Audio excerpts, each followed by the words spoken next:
Ahojte, takže ideme ďalej. Kolektívny výklad, tentokrát pre znamenie rak na mesiac január. Pozrieme sa na to, v akých emóciách sa budete nachádzať a čo možno budete tento mesiac riešiť. Pri rakoch mi ako prvé kartičky vyšla karta tajomstvo a strach. Tento mesiac asi zrejme sa budete obávať, že sa odhalí niečo z vášho života, nejaké vaše tajomstvo, niečo, čo ste tajili. Bojíte sa, že vás to potopí, že vás to zničí. Máte tu na svetielko a máte tu na aj bezpečný prechod. Bezpečne by ste to mali prekonať. Toto. Buď sa to neodhalí. Každopádne, aj keď sa odhalí, vy pocítite obrovskú úľavu. Je tu karta uvoľnenosti. Budete možno radi, že už máte potom. To je také, akože není to konkrétne, je to kolektívny výklad, nemusí to pasovať každému. Ďalej tu máme, budete sa venovať svojim manifestáciám, svojim želaniam, svojim prianiam. Nie tak ako doteraz.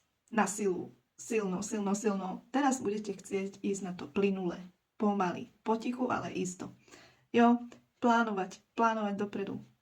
Chcieť byť o pár krokov dopredu. Ale sústredenie pomaly a plynule. Žiadne nátlaky. Takže niektorí sa budú venovať odhaleniu tajomstvám, iní sa zase budú venovať svojim manifestáciám, svojim snom, svojim cieľom. Čo sa týka týchto tajomstiev, máte tú kartu čas už vypršal. Takže berte si, čo rezonuje. Pozriem ešte anielskú kartičku. Áno, nepravdepodobné, aby vám to prešlo. Nie je to pravdepodobné, ale treba jednať a netreba sa toho báť. Aj anielské kartičkách to máte. Treba jednať. Dôverovať tomu procesu. Všetko sa deje tak, ako má.